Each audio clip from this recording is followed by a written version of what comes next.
اعوذ باللہ من الشیطان الرجیم، بسم اللہ الرحمن الرحیم۔ لائف فیوز اسرار قریشی کی ایک اور نشست کے ساتھ میں حاضر ہوں۔ اللہ پاک مجھے اچھی بات عطا فرمائے اور اس بات کو آپ تک اچھے طریقے سے پہنچانے کی توفیق عطا فرمائے، آمین۔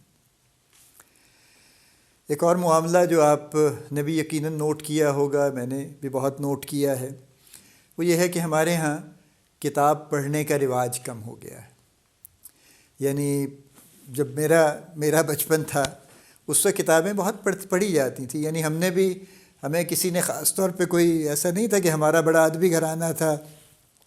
اور اس میں رات دن کتابیں پڑھی جاتی تھیں۔ It was an ordinary house hold. My father was working in private company, وہ صبح جاتے تھے شام کو آتے تھے، اخبار ضرور آتا تھا گھر میں، لیکن اس کے علاوہ کتابیں بھی سمہاؤ آتی رہتی تھیں،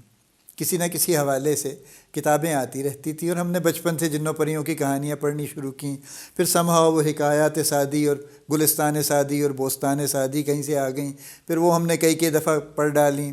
پھر اسی طرح سے اور چیزیں چلتی رہیں۔ اور پھر جب ہمیں ایک تھوڑا سا یوں کہہ لیجیے نا چسکا لگ گیا پڑھنے کا، تو ہمارے محلے میں، ہماری پچھلی گلی میں محلے والوں نے مل کے ایک لائبریری بنا دی تھی وچ واز فری، اور پتہ نہیں کہاں سے کس نے کتابیں لا کے رکھتی تھیں۔ تو سم آف دی یعنی قرۃ العین حیدر تک کے ناول میں نے وہاں سے پڑھا اس زمانے میں، جو شاید میری ابھی ایج بھی نہیں تھی پڑھنے کی کہ میں اس کو صحیح طرح سمجھ سکتا، لیکن وہ چونکہ پڑھا تھا وہاں پہ اور ہمیں پڑھنے کو کچھ نہ کچھ چاہیے تھا، تو لہذا پڑھ لیا ہم نے۔ تو یہ ہر کسی کو یہ معاملہ تھا۔ یعنی اسی طرح سے شاعروں کے مجموعے بڑی باقاعدگی سے چھپتے تھے اور لوگوں کو انتظار ہوتا تھا کہ جی فراز صاحب کا نیا مجموعہ کب آئے گا، قاسمی صاحب کا کب آئے گا۔ فیض صاحب ہم سے پہلے ہی چھاپ چکے تھے اور اس کے بعد ان کا کوئی خاص مجموعہ نہیں آیا اس کے بعد، پھر سوائے غالباً پس دیوار زندہ ایک آیا تھا، ورنہ دستے صبا اور نقش فریادی اور دستے تہ سنگ یہ تو پہلے ہی آ چکے تھے ایکچولی وہ۔ اور اسی طرح سے یعنی باقاعدہ لوگوں کے رائٹرز کے نام، خواتین کے بھی اور مردوں کے بھی نام باقاعدہ جانے جاتے تھے، ان پہ بات ہوتی تھی۔ ٹی وی پہ باقاعدہ مشاعرہ ہوا کرتا تھا، پی ٹی وی پہ، اور 1 گھنٹے 1.5 گھنٹے کا مشاعرہ ہوتا تھا اور بڑے بڑے سب نام آتے تھے۔ اور میر مشاعرہ جوش ملی آبادی بھی ہوتے تھے جب وہ حیات تھے، پھر آخر میں ہوتے پھر قاسمی صاحب سینئر موسٹ ہو گئے تو قاسمی صاحب اکثر ہوا کرتے تھے، منیر نیازی اور قتیل شفائی، یعنی یو نیم، جتنے بھی نون لوگ تھے وہ سارے موجود ہوتے تھے، افتخار عارف، بہت اس طرح کے معاملات تھے۔ گریجولی یہ چینج آ گئی اور اس کا ذمہ ہم دیتے ہیں سوشل میڈیا کو نارملی، کہ جی چونکہ موبائل فون آ گیا، جی فیس بک آ گئی، واٹس ایپ آ گیا، فلاں آ گیا، لہذا لوگوں نے پڑھنا پڑھانا چھوڑ کے اور یہ کام شروع کر دیے۔ بٹ دی پوائنٹ از کہ ہم سے پہلے تو یہ ڈیولپڈ کنٹریز میں یہ چیزیں آئی تھیں، ہم سے زیادہ ان کی رسائی ہے ان تک، اور وہ کر رہے ہیں یہ کام۔ وہ فیس بک پہ بھی ہیں، انہوں نے شروع کی ہے، وہ لنکڈن پہ بھی ہیں، وہ انسٹاگرام پہ بھی ہیں، وہ اسنیپ چیٹ پہ بھی ہیں، وہ سارے جھگڑوں میں ہیں وہ۔ لیکن کتاب وہاں پہ چھپتی ہے اور ہر روز چھپتی ہے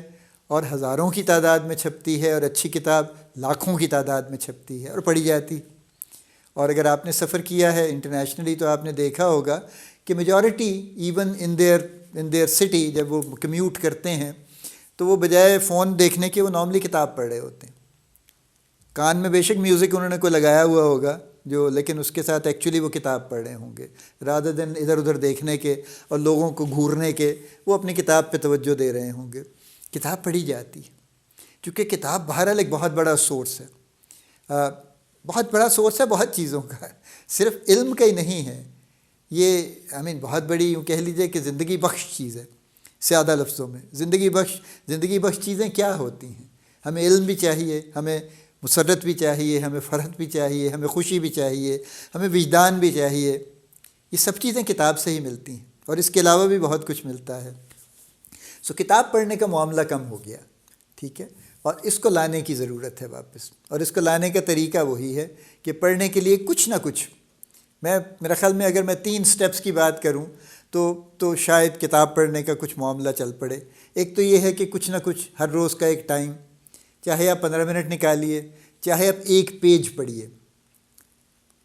لیکن ضرور ایک ٹائم فکس کر لیجئے، یا کم از کم یہ طے کر لیجئے کہ جی میں آج کے دن میں اور ہر دن میں 1 پیج یا 15 منٹ یا 20 منٹ جتنا بھی آپ کے لیے کنوینئنٹ ہے یہ میں ضرور کروں گا۔ 1 نمبر 2 کچھ بھی پڑھ لیجئے، یعنی یہ ضروری نہیں ہے کہ آپ نے کوئی بڑی عالم فاضل کتاب پڑھنی ہے کہ اچھا میں ڈھونڈتا ہوں مینجمنٹ کی کتاب خرید کے لاؤں گا، وہ میں یوں کروں گا، میں فلاں کروں گا، نہیں ہوگا۔ جو بھی آپ کو چیز مل جائے پڑھنے کے لیے، جو بھی آپ کو اچھی لگے پڑھنے کے لیے، شروع اس سے کیجیے۔ اگر آپ کو افسانہ پڑھنا اچھا لگتا ہے تو افسانے پڑھیے، ناول اچھا لگتا ہے تو ناول پڑھیے، اردو ناول اچھا لگتا ہے تو اردو ناول پڑھیے، انگلش اچھا لگتا ہے تو انگلش ناول پڑھیے، آپ کو سسپینس، تھرلر، وٹ ایور جو آپ پڑھنا چاہتے ہیں وہ پڑھیے، لیکن جو آپ کو پسند ہے وہاں سے شروع کیجیے۔ اور تیسری بات یہ ہے کہ جو بھی آپ کی جو بھی کتاب آپ پڑھتے ہیں اس کو ذرا اس میں کتاب میں شامل ہونے کی کوشش کیجیے، be a part of that landscape, اور ان کیریکٹرز کے ساتھ جو ہے ان کے ذرا اپنے آپ کو ان سے ایسوشیٹ کر کے دیکھیے، کیونکہ بہت سارے کیریکٹر جو تخلیق کیے جاتے ہیں، بلکہ سارے ہی جو کیے جاتے ہیں وہ ریالٹی پہ بیسڈ ہی ہوتے ہیں نا، ایکسیپٹ فکشن۔ فکشن میں ظاہر ہے ہیرو ہوتا ہے، اس کے پاس سپر پاورز ہوتی ہیں، یا ہیروئن ہوتی ہے اور وہ کمالات کر لیتے ہیں دونوں، لیکن جنرلی جو نان فکشن ہے یا عام ناول بھی ہیں، عام لوگ ہی ہوتے ہیں ان کے وہی عام قسم کی ان کی خوشیاں بھی ہیں، غم بھی ہیں، مسائل بھی ہیں، سب کچھ ہے۔ تو ان کے ساتھ جب ہم ریلیٹ کرتے ہیں تو بہت سی باتیں ہماری اپنی شخصیت کی بھی کلیئر ہوتی جاتی ہیں۔ ہمارا اس وقت یہ مسئلہ چل رہا ہے نا کہ ہمیں ہر کوئی آ کے کہتا ہے کہ وہ میں نے دیکھو ڈیجیٹل میڈیا پہ میں نے جناب ایک ہفتے میں نے 1000 فالوور اکٹھے کر لیے، اور دیکھیں جی میں نے تو اتنے $1000 کما لیے، اور میرا اگلا ٹارگٹ 3 مہینے میں یہ ہے، اور میں یوں کر دوں گا اور میں فلاں کر دوں گا۔ تو ہم تو اس کی وجہ سے ہی گم رہتے ہیں نا، لیکن ریالٹی اور زندگی کو قریب سے دیکھنے کے لیے کتاب پڑھیں گے تو چیزیں بہتر ہو جائیں گی۔ تو میری آپ سے درخواست یہ ہے، باقاعدہ مؤدبانہ درخواست ہے، کہ کتاب پڑھنا شروع کیجیے، اور اسی طرح کیجیے، ہر روز کا کچھ نہ کچھ ٹائم چھوٹا سا نکالیے، اور جو چیز آپ کو پسند ہے وہاں سے شروع کیجیے۔ ثقیل چیزیں بعد میں پڑھ لیجیے گا جب کبھی موڈ بن جائے، اور جو اس کے کیریکٹرز ہیں اور جو اس کا لینڈسکیپ ہے اس سے ریلیٹ کرنے کی کوشش کیجیے۔ اس کو کرٹیکل صرف ہو کے نہ پڑھیے، بلکہ اس سے ریلیٹ کرنے کی کوشش کیجیے۔ اللہ پاک آپ کو کتاب کے ذریعے بہت کچھ عطا فرمائے، اللہ پاک آپ کو بڑی کامیابیاں عطا فرمائے، اللہ پاک آپ کا حامی و ناصر ہو، ہم سب کا حامی و ناصر ہو، آمین۔